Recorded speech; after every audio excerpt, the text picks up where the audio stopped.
Bismillahirrahmanirrahim. Assalamualaikum warahmatullahi wabarakatuh. Waalaikumsalam warahmatullahi wabarakatuh. Selamat pagi Bapak Ibu semua. Yang saya hormati Bapak Kepala Sekolah SD Negeri 1 Rantau Jaya Ilir. Yang saya hormati Bapak Ibu Dewan Guru beserta staf SD Negeri 1 Rantau Jaya Ilir. Sebelumnya saya mengucapkan terima kasih banyak kepada Bapak Ibu yang telah berkenan hadir dalam kegiatan diseminasi menyebarkan pemahaman dan penerapan tentang budaya positif. Kegiatan ini dilakukan sebagai salah satu bentuk pemenuhan tugas dari pendidikan guru penggerak dalam modul 1.4 bersama saya Sundari, calon guru penggerak angkatan 9 dari SD Negeri 1 Rantau Jaya Ilir, Kabupaten Lampung Tengah. Ya, terima kasih Bapak Ibu. Baiklah Bapak Ibu, tidak berlama-lama karena mungkin ini waktunya sudah siang. Di sini saya akan memaparkan materi. Sebelum pemaparan materi ini dimulai, marilah kita bersama-sama mengucapkan basmalah. Bismillahirrahmanirrahim. Baiklah Bapak Ibu, di sini yang akan saya sampaikan yaitu terkait tentang budaya positif. Kira-kira apa yang terbesit di benak Bapak Ibu mengenai kalimat budaya positif? Apa Bapak Ibu? Disiplin. Oh iya benar. Disiplin. Ada lagi Bapak Ibu kira-kira? Tepat waktu. Oh iya, tepat waktu. Benar sekali Bapak Ibu. Budaya positif itu memang benar sekali kaitannya mengenai beberapa kegiatan positif yang akan saya sampaikan, yaitu budaya positif. Budaya positif merupakan perwujudan dari nilai-nilai kebajikan atau keyakinan universal yang diterapkan di sekolah.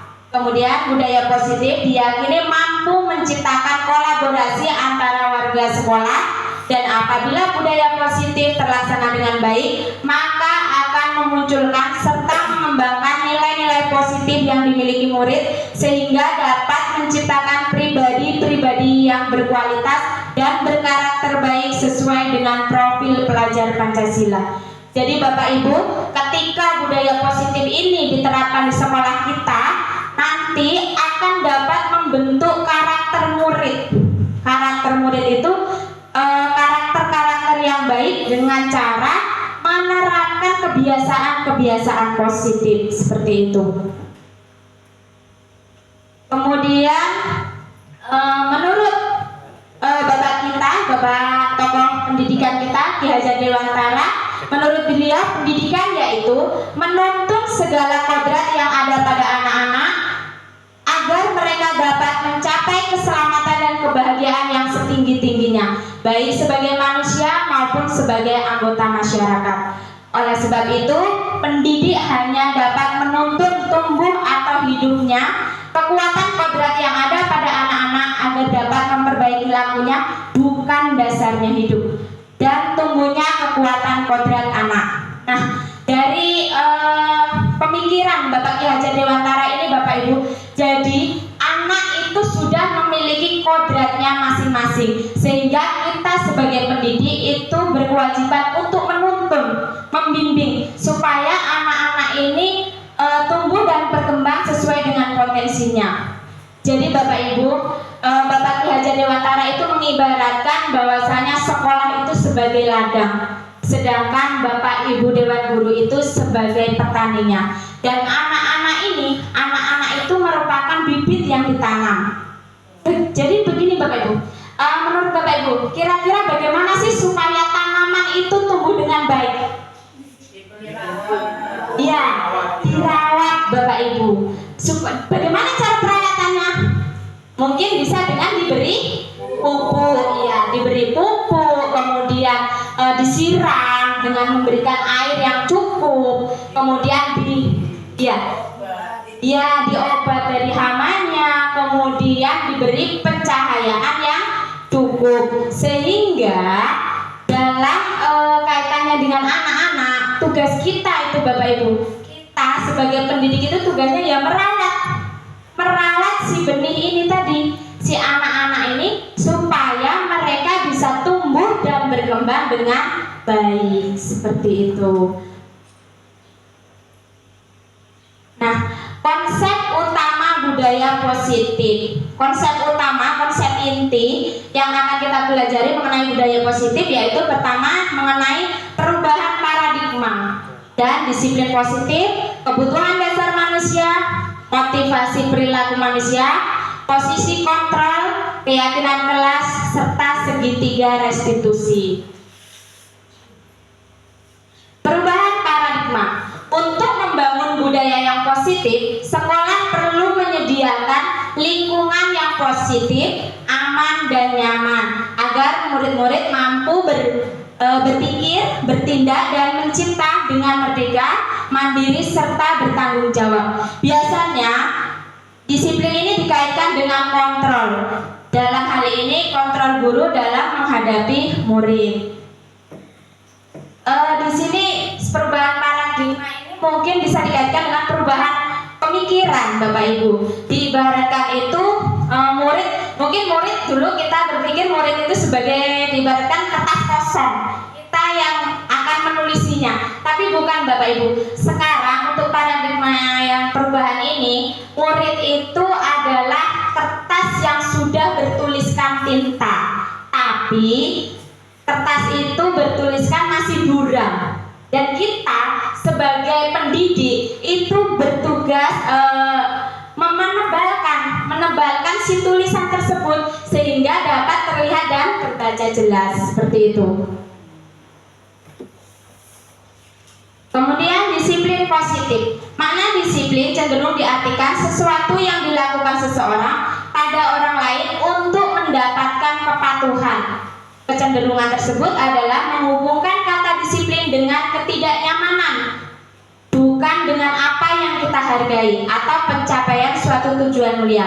Maka sebagai pendidik kita harus menciptakan anak-anak yang memiliki disiplin diri yang berasal dari dalam diri anak sendiri atau intrinsik, sehingga mereka dapat berperilaku dengan mengacu pada nilai-nilai kebajikan, bukan dengan apa yang kita hargai atau pencapaian suatu tujuan ataupun menghindari dari rasa tidak nyaman.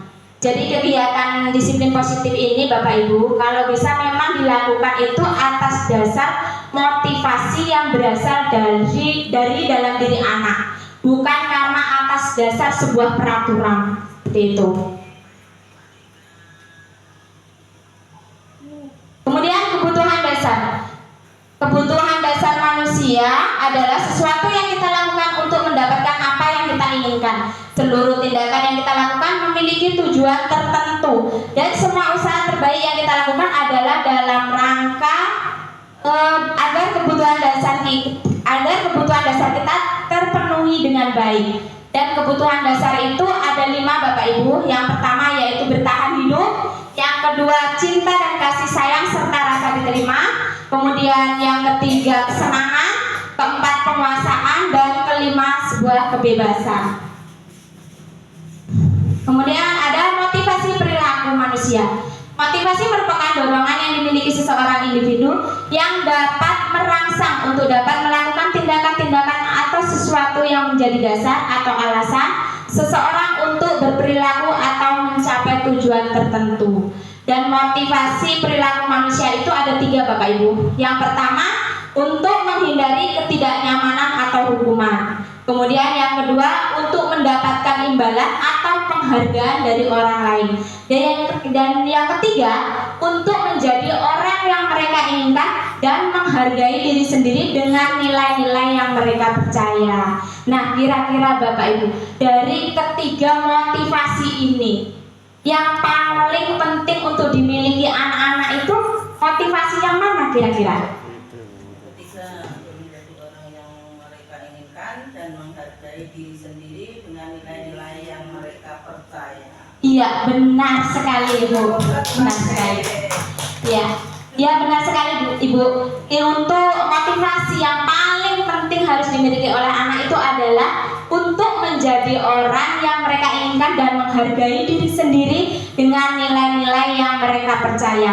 Ini adalah motivasi intrinsik yang berasal dari dalam diri. Sedangkan untuk motivasi yang pertama dan kedua ini merupakan motivasi ekstrinsik. Ini berasal dari luar. Mungkin kadang-kadang anak-anak melakukan sesuatu karena takut dihukum. Bisa juga melakukan sesuatu supaya dapat penghargaan nih. Ya, supaya saya datangnya rajin lah berangkat sekolah, nanti dapat reward dari Pak Guru atau Bu Guru, mungkin seperti itu. Tapi yang paling penting harus kita tanamkan itu adalah motivasi yang berasal dari dalam diri. Benar sekali. Kemudian ada posisi kontrol. Posisi kontrol itu ada 5 Bapak Ibu. Yang pertama sebagai penghukum, yang kedua pembuat rasa bersalah, yang ketiga teman, yang keempat pemantau, dan yang kelima manajer. Ini adalah 5 posisi kontrol Bapak Ibu yang biasanya kita terapkan mungkin ya. Nah, di sini akan saya sajikan sebuah video dan marilah kita lihat dan kita renungkan kira-kira posisi kontrol mana yang telah kita lakukan kepada anak-anak didik kita. Saya akan tampilkan videonya.